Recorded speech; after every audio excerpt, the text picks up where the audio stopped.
terbukti bahwasanya Habib Balawi ini haplogrupnya G, jadi mustahil sebagai turunan garis laki patrilineal kepada Nabi Ibrahim saja mustahil, apalagi Nabi Ismail, apalagi Imam Ali.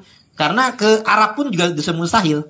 Haplogrup G mereka ini artinya garis lakinya ke Kaukasus, Eropa Timur.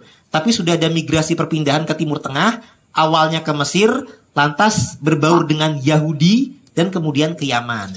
Nah, itu pun kita sudah, Dr. Sugeng juga sudah meneliti bahwasanya tes DNA leluhur haplogrup G ini yang sebenarnya garis lakinya atau Kaukasus, itu awalnya sudah terdetek mulai di Timur Tengahnya itu di zamannya Fir'aun.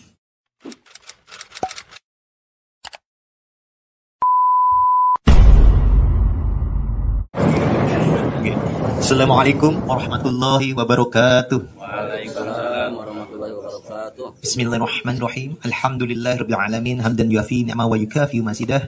Allahumma shalli wa sallim ala sayidina Muhammad wa ala alihi wa sahbihi ajmain amma ba'du.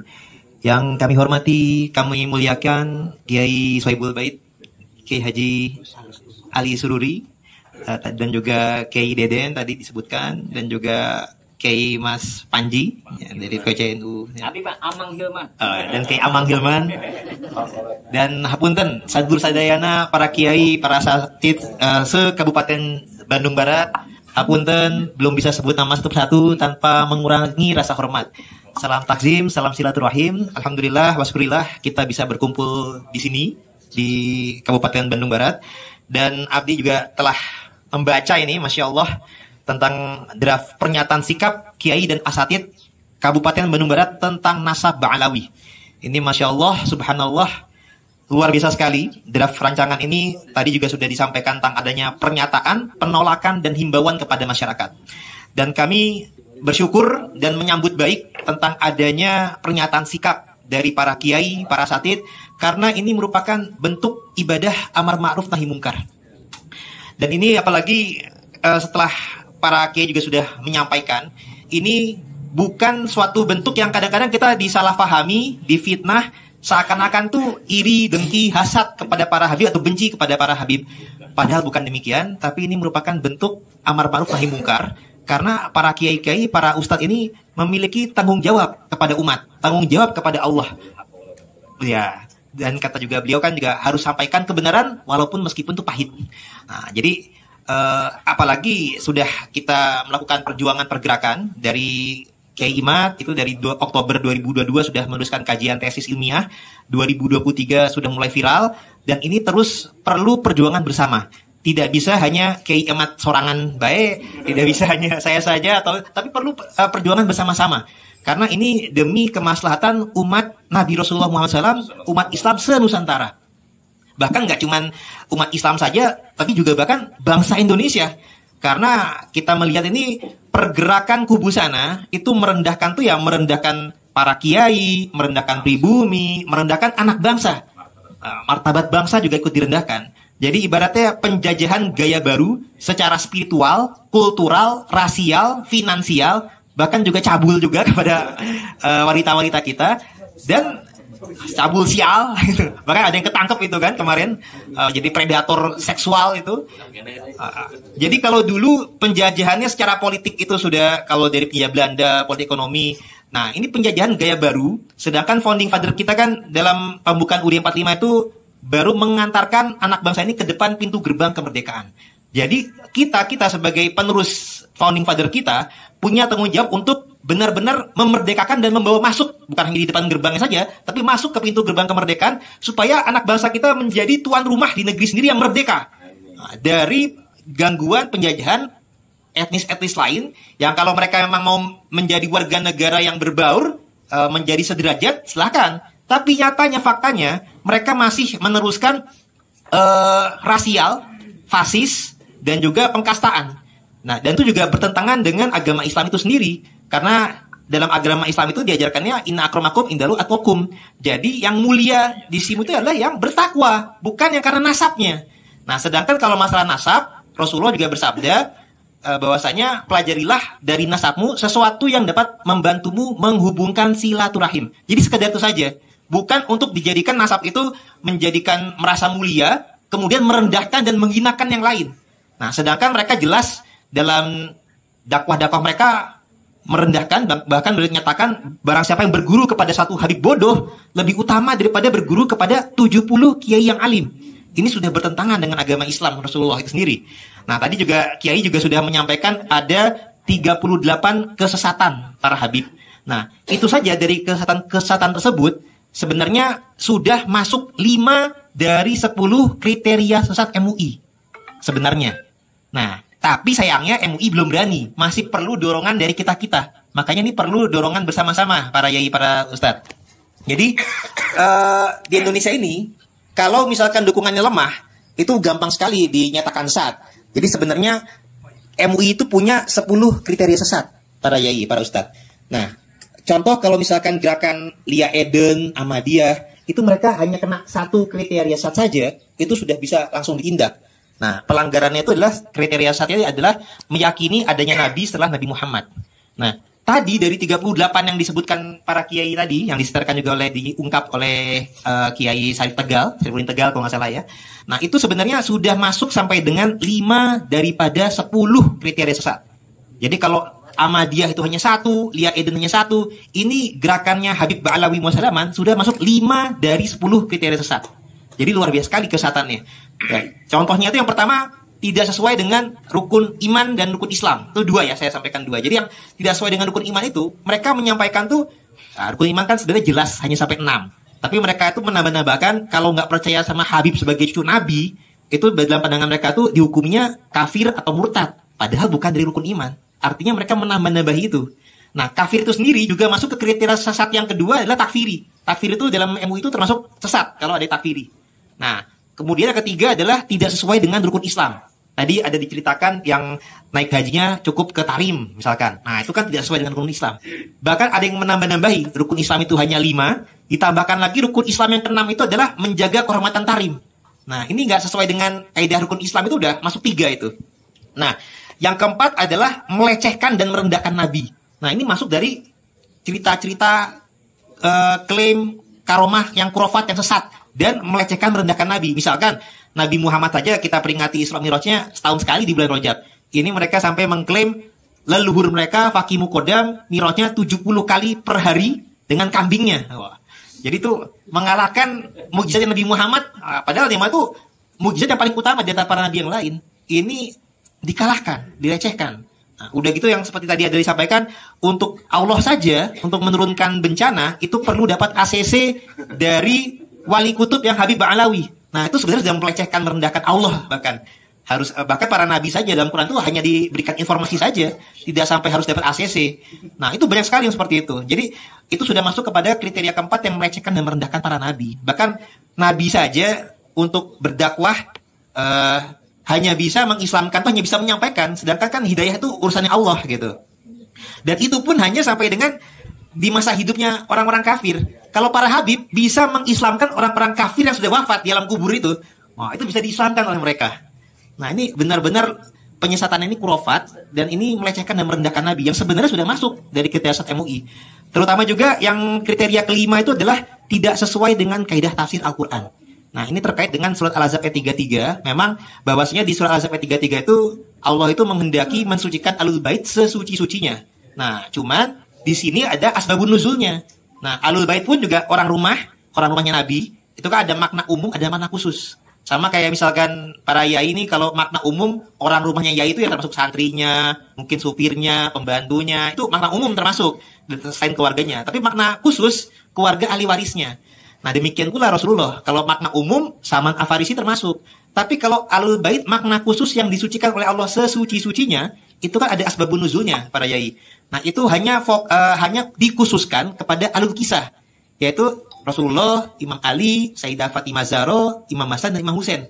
Mereka itulah yang dikhususkan, disucikan sesuci-sucinya. Bahkan ketika ayat tersebut turun di rumah istri Rasulullah, Ummu Salamah itu tidak termasuk dari, walaupun istri Nabi sendiri, tapi dia termasuk dijadikan sebagai Ahlul Bait yang dikhususkan, disucikan sesuci-sucinya yang Rasulullah dengan selimut atau kisahnya tersebut. Nggak termasuk. Nah, jadi artinya ada makna khusus. Tapi para Habib alaihi wasallam menafsirkannya itu bahwa sampai dengan diri mereka itu disucikan sesuci-sucinya. Jadi mereka itu salah fahamnya lagi, salah tafsirnya, yang aslinya itu kan mereka-mereka yang disucikan tuh dari untuk berbuat dosa pun mereka dijaga, dihindarkan. Tapi kalau para Habib menyatakan tuh semaksiat apapun, tapi karena nasabnya mereka akan tetap husnul khotimah.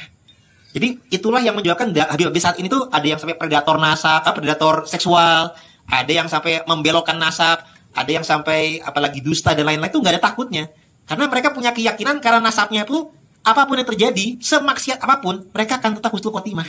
Itu karena salah tafsir dari ayat tersebut. Padahal ayat tersebut tuh bukan untuk para ahlul bait Nabi. Dan mereka juga menyampaikan tuh barang siapa umat yang mau mengkoreksi mereka itu bagikan iblis. Itu yang menyampaikan Habib Novel Alaidrus.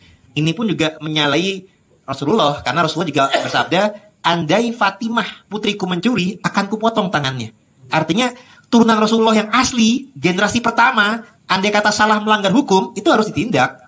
Nah ini yang mengaku-ngaku cucu Nabi ribuan tahun kemudian, nasabnya nggak terbukti secara ilmiah, tapi kalau berbuat salah, umat tidak boleh mengkoreksi mereka. Kalau mengkoreksi mereka tuh malah disampaikan mereka bagikan iblis. Nah tentunya umat jadinya kan takut kualat karena cinta Rasulullah, husnuzon kepada cucu Nabi. Nah takut kualat. Nah inilah kenapa ketika itu saya sama Kimat juga mulai berjuang ini tidak cukup kalau hanya mengkritik dari kelakuan Habib yang salah atau hanya menahi mungkar dari kesesatan-kesesatan mereka, tapi memang harus dari akarnya itu adalah membongkar kepalsuan nasab mereka. Nah, jadi ini bukannya kami, ya betul, ini yang ketiga ini dari pernyataan ini betul sekali sudah dinyatakan oleh para kiai. Jadi bukannya kami karena mereka salah maka kami palsukan nasabnya, bukan, tapi kami ungkap kepalsuan nasab mereka demi nahi mungkar untuk mencegah kemudaratan yang lebih besar. Nah, jadi bukan karena mereka sesat sehingga atau kami nggak suka dengan kelakuannya maka kami menolak nasabnya, bukan.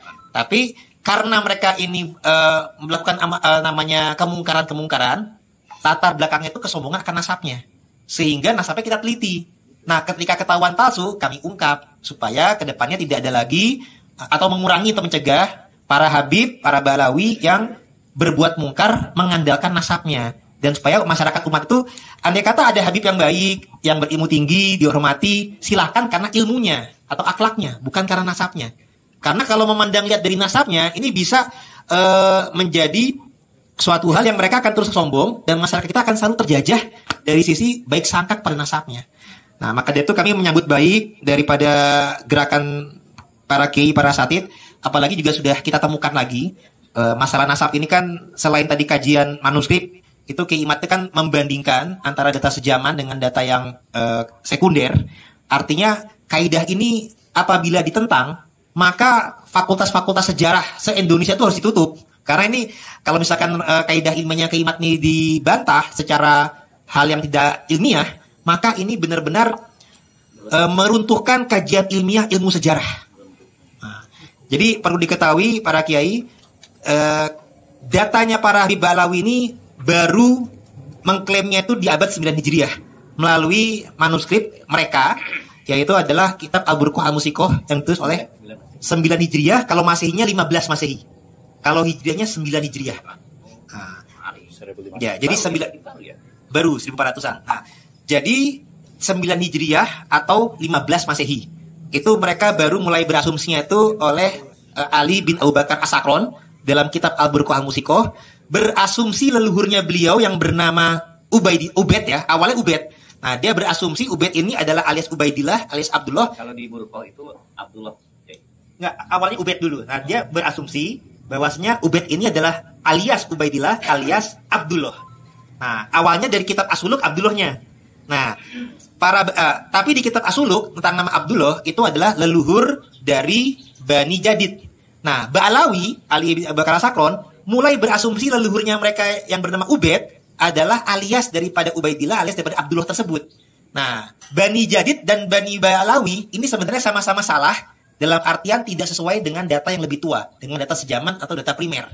Nah, jadi kalau zaman dulu kita belum meneliti data yang lebih tua, bolehlah kita menggunakan prasangka husnuzon, bolehlah kita menyebutnya praduga tak bersalah, bolehlah kita kalau dalam ilmu sejarah itu argumentum excellentio, kita bisa mendiamkan dari sanggahan terhadap sesuatu yang belum ketemu bukti penyanggah yang lebih tua atau yang lebih valid, Yai.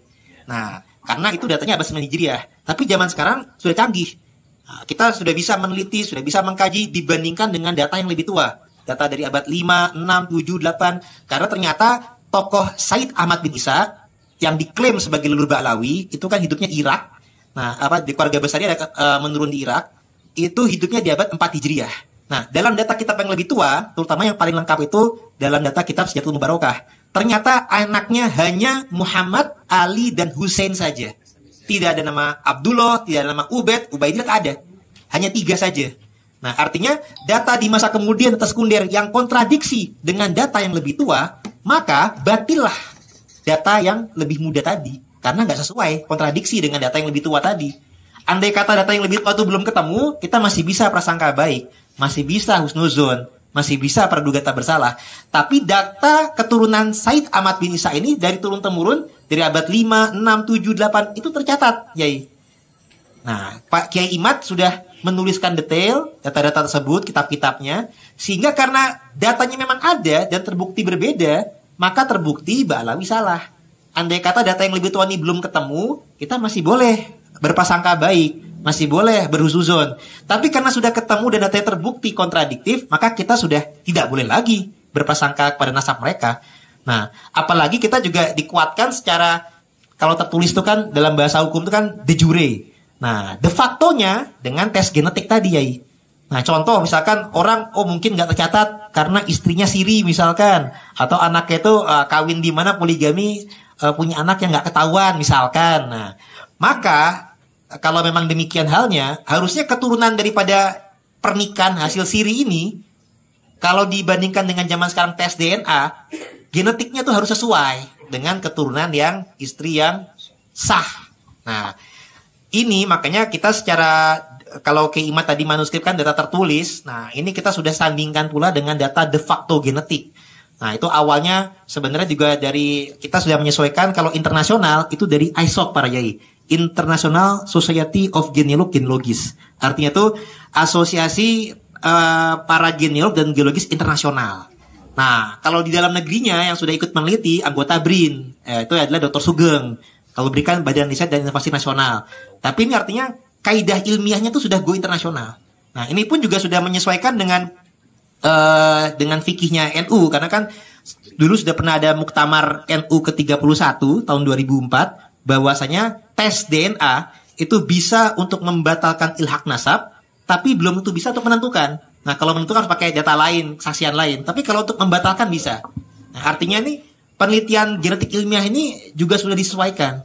Nah, terbukti bahwasanya Habib Ba'alawi ini haplogrupnya G, jadi mustahil sebagai turunan garis laki patrilineal kepada Nabi Ibrahim saja mustahil, apalagi Nabi Ismail, apalagi Imam Ali. Karena ke Arab pun juga bisa mustahil. Haplogrup G mereka ini artinya garis lakinya ke Kaukasus, Eropa Timur. Tapi sudah ada migrasi perpindahan ke Timur Tengah, awalnya ke Mesir, lantas berbaur dengan Yahudi, dan kemudian ke Yaman. Nah, itu pun kita sudah, Dr. Sugeng juga sudah meneliti bahwasanya tes DNA leluhur haplogrup G ini yang sebenarnya garis lakinya ke Kaukasus, itu awalnya sudah terdetek mulai di Timur Tengahnya tuh di zamannya Fir'aun. Fir'aun masa Amenhotep itu punya mertua namanya Yuya. Nah, itu sudah ketemu muminya dan sudah di tes DNA itu langsung dari fisik muminya sudah dites DNA. Ternyata tuh sinkron sebagai leluhur garis lakinya Ba'alawi. Gitu. Jadi keturunan daripada mertuanya Fir'aun. Nah, dalam ilmu sejarah, dalam ilmu sejarah juga tuh para yai, dari zaman Firaun ini, mulai dari zaman Nabi Yusuf sampai dengan zaman Nabi Musa, nah itu sudah ada pembauran antara orang Mesir dengan Yahudi. Kan Yahudi kan sebenarnya adalah keturunan daripada Nabi Yakub bin Nabi Ishak bin Nabi Ibrahim. Nah, tapi mulai masuk ke Mesirnya itu mulai anaknya Nabi Yakub, Nabi Yusuf. Nah, Nabi Yusuf masuk ke Mesir. Nah, di Mesir itu mulailah Yahudi ini berbaur di Mesir. Sampai dengan zaman Nabi Musa baru keluar dari Mesir. Nah, kalau para Yahudi garis laki, para yai, itu dengan para keturunan Rasulullah Alawiyin, karena sama-sama keturunan Nabi Ibrahim, haplogrupnya J. Nah, sedangkan para Ba'alawi ini G, jadi kodenya kode tanjakan, jadi mustahil turunan. Jadi kalau dari Nabi Adam itu ada Y dan A itu A, B, C, D, F, G, H, I, J sampai R gitu. Kalau Nabi Ibrahim itu di haplo J, kalau Ba'alawi di G, golef, tanjakannya. Jadi nggak mungkin turunan, karena kodenya tanjakan. Jadi kalau keturunan Nabi Adam, Nabi Nuh, Nabi Idris masih bisa. Tapi kalau ke Nabi Ibrahim saja sudah mustahil. Apalagi ke Imam Ali gitu. Sudah di bawah. Nah, tapi yang ketemu bukti itu adalah keturunan Yuya tadi. Nah, dari Yuya berbaur dengan Yahudi garis perempuan. Karena kalau Yahudi itu ada Yahudi garis laki, ada garis perempuan. Kalau Yahudi garis laki itu disebutnya Yahudi Kohenim. Nah, itu mereka sama-sama haplogrupnya sama-sama J, para yai. Tapi mereka ini G, karena sudah ada pernikahan garis perempuan. Jadi ada yang menikahi wanita Yahudi, pindah ke agama Yahudi, berbaur di sesama agama Yahudi. Nah, contohnya itu kalau dalam kisah Nabi Musa itu Samiri. Samiri ini adalah salah satu Yahudi garis perempuan yang terahnya ini ke Kaukasus, yang terah Yuya tadi. Inilah yang sudah berbaur. Nah, dari golongan-golongan Yahudi garis perempuan ini nantinya ada yang pindah ke Yaman. Begitu para yai. Dan bukti yang saya sampaikan ini juga kita sudah ada data dari jwisdna.net bahwasanya para Ba'alawi itu Jamalul Lail, yang bermarga Jamalul dan Asegaf itu memang diakui oleh pakar genetik Yahudi itu sendiri. Jadi bukan kami yang mengyahudikan mereka, tapi mereka diakui sebagai turunan Yahudi tapi garis perempuan. Nah, itu di jwisdna, haplonya G. Nah, kita alhamdulillah ketemu bukti data baru lagi, buku di tulisan internasional itu membahas tentang penyusupan Yahudi di kalangan umat Islam. Nah, ternyata di abad 12 Masehi ini kita sudah temukan bukti data baru bahwasanya orang-orang Yahudi Yaman itu pura-pura masuk Islam. Nah, nanti datanya kapan kita akan sebarkan juga nih, intinya umumnya dulu. Bukti datanya sudah tertulis, ini yang meneliti orang luar. Jadi mereka meneliti penyusupan orang-orang Yahudi di tubuh umat Islam. Nah, ini termasuk di Yaman. Ternyata mulai di pura-pura masuk Islamnya itu adalah di abad 12 Masehi. Nah, ini juga menjadi tepat karena apa? Para Ba'alawi ini kan mulai ngaku-ngaku cucu Nabi itu di abad 15 Masehi atau 9 Hijriah. Nah, berarti ada hubungan yang sinkron. Nah, kalau misalkan yang masuk Yahudi Yaman ini masuk Islamnya itu abad ke-12 tapi lebih nggak sesuai. Nah, ini mungkin kita nggak kontradiksi, tapi ini abad 12 Masehi mereka masuk Islam, 3 abad kemudian baru kalangan Ba'alawi ini mengaku-ngaku cucu Nabi. Nah, tapi bukti bahwasanya mereka ini keturunan Yahudi adalah genetiknya sesuai, kemudian budaya tariannya sesuai, kemudian sifat rasis dan fasisnya sesuai. Nah, tadi juga sebenarnya ada kitab Ba'alawi juga yang menyampaikan orang-orang Ajam itu bagaikan binatang. Nah, ini sesuai dengan kitab Talmud, bahwasanya orang di luar Yahudi itu juga bagaikan binatang.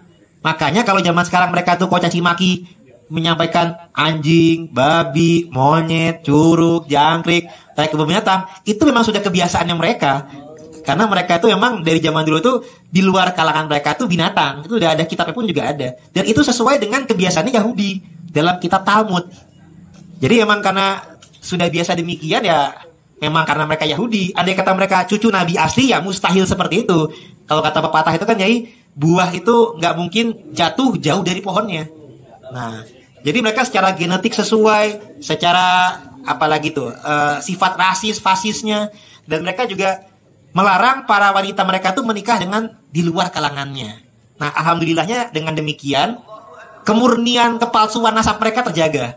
Kepalsuan dari cucu Nabi. Nah, itu gampang dicek jadinya. Andai kata mereka nikahnya campur dengan cucu Nabi asli, mungkin ketahuan dari genetiknya itu. Karena di tes itu ada family match. Nah, mereka itu ternyata family match-nya itu malah dengan Yahudi. Tidak family match dengan turunan Nabi yang asli. Jadi alhamdulillahnya karena mereka menjaga rasisnya, terbuktilah kepalsuan mereka. Nah, mungkin demikian dulu dari kami. Kami amat sangat bersyukur para kiai, para asatid ini juga menyatakan sikap. Kami mendukung, apalagi di Bandung ini keturunan para wali. Ada dalam Mahmud, ada dalam Abdul Manaf, mungkin di sini juga ada makam tertentu. Ini keturunan Rasulullah yang asli justru. Kita cek di sisi lain itu keturunan daripada di Pati Ukur, keturunan daripada Said Abdurrahman Al-Qadiri, menantunya Syarif Hidayatullah. Jadi perpaduan keturunan Syekh Abdul Qadir Al-Jailani dengan Jalur Al-Kazimi Al-Husaini. Ini justru para leluhur-leluhur kita, para pendakwah yang ada di Bandung, yang ada di Jawa Barat, itu justru turunan Rasulullah yang asli. Sehingga jangan sampai dibelokkan malah ke Yaman. Nah, karena aslinya cucu Nabi itu justru ya leluhur-leluhur kita. Ada yang dari Maroko, ada yang dari Uzbek. Demikian dari kami, kurang lebihnya mohon dimaafkan para yai. Wallahul muwaffiq ila aqwamit thoriq. Assalamualaikum warahmatullahi wabarakatuh. Alhamdulillah. Penjelasan yang begitu jelas gamblang ya. Ini tambahan, bukan tambahan lagi, penjelasan inti yang sebenarnya kami tidak menduga-duga akan kedatangan Pak Kiai ya. Ini merupakan anugerah juga ya bagi kita semuanya. Ini yang membawa Pak Panji juga nggak ada konfirmasi. Iya, langsung saja begitu ya. Ini selanjutnya kan tadi sudah dibahas. Ini sudah disepakati ya, tidak ada ini ya, sepakati. Kalau saya sendiri sih nggak terlalu sulit untuk menyikapi. Yang pertama, yang paling penting tadi jangan bawa emosi, bawa hati yang bersih. Kalau kata kakek saya, sama nggak usah terlalu jauh kata kakek saya, karena saya memang belajar sama kakek saya. Ciri duriyah Nabi, kalau kata kakek saya itu minimal 7, karena huruf Fatihah juga ada 7. Yang pertama, wa ma arsalnaka illa rahmatan lil alamin. Ciri duriyah Nabi harus penuh kasih sayang. Kok bukan kasih sayang, berarti cirinya tidak? Satu itu. Yang kedua kalinya, ciri duriyah Nabi li utammima makarimal akhlak. Nggak punya akhlak, moralnya bejat, berarti nggak ada ciri. Ini ciri, ya kan, ini ciri. Yang ketiga kalinya ciri daripada duriyah Nabi, anfa'uhum linnas. Bermanfaat untuk semua manusia, bukan manfaatin. Terus apa enggak ini? Udahlah segitu aja. Direkam itu, direkam ini. Ada direkam, ngapain direkam? Janganlah.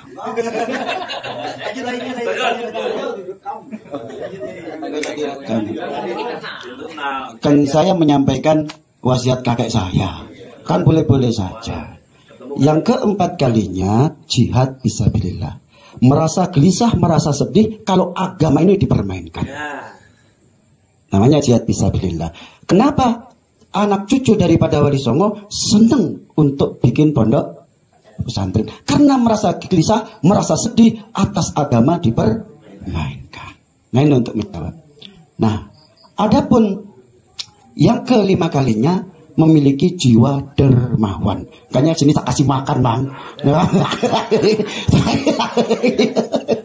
Bukan minta. Padahal kemarin kata Bang nggak usah disiapin apa-apa, Gus. Orang makan duluan. Harusnya yang istiqomah makan duluan. Untung kiai saya gitu. Selamat kiai. Kalau bukan kiai diusir itu. Ya. Terus adapun yang keenam kalinya, haram menerima upeti. Ya pokoknya tidak menjadikan kiai sebagai ATM. Haram menerima upeti, apapun alasannya. Yang paling terakhir 7, walad dolin. Yang paling terakhir yang ke-7 ini ciri. Kalau mobil Innova, Toyota dari kecil, dari tahun 82 ada cirinya tuh. Kok ternyata badannya Innova, kok cirinya Daihatsu? Kan gak nyambung, nggak ada apa. Nah, yang ke-7 kalinya, takut dan malu ketika dia diketahui oleh orang banyak bahwasanya dia duriyah Nabi Muhammad SAW. Takut dan merasa malu bukan di dalam diri aneh.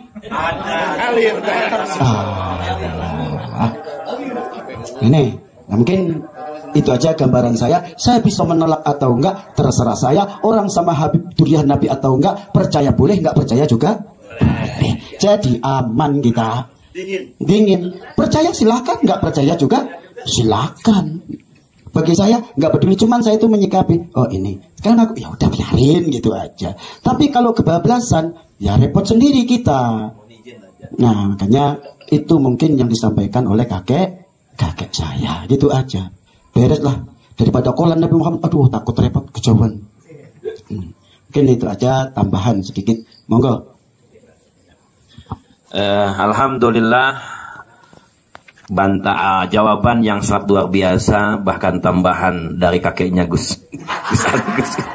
Luar biasa. Pada dasarnya semuanya itu punya dasarnya yang kuat, Gus ya.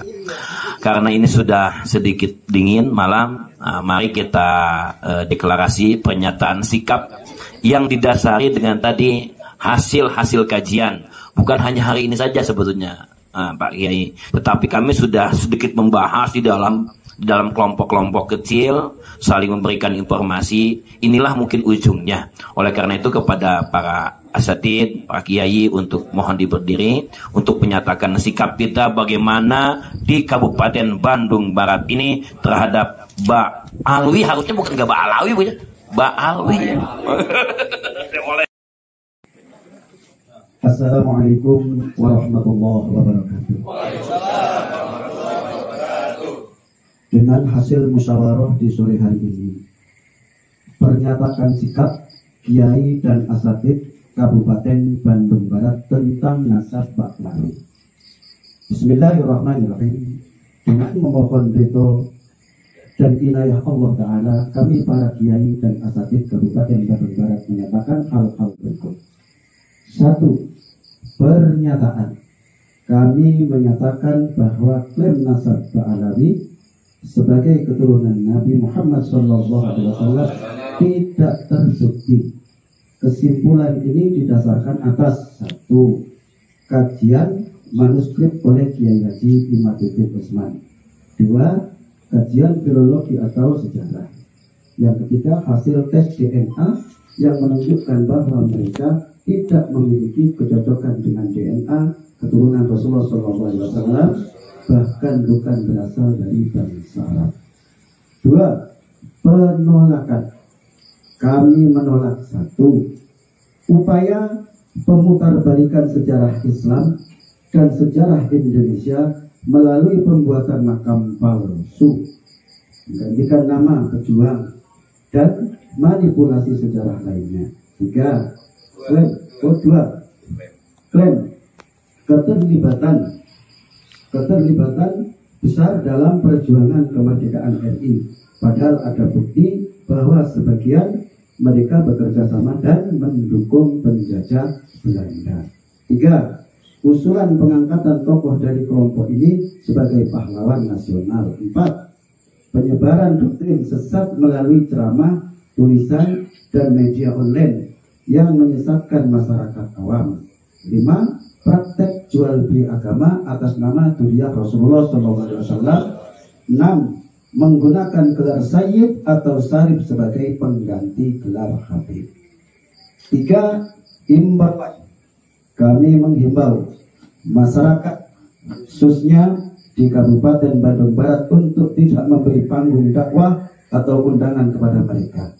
2. Pemerintah dan aparat penegak hukum untuk menghentikan aktivitas mereka jika terbukti menyampaikan ujaran kebencian, fitnah atau provokasi yang mengganggu ketertiban masyarakat. 3.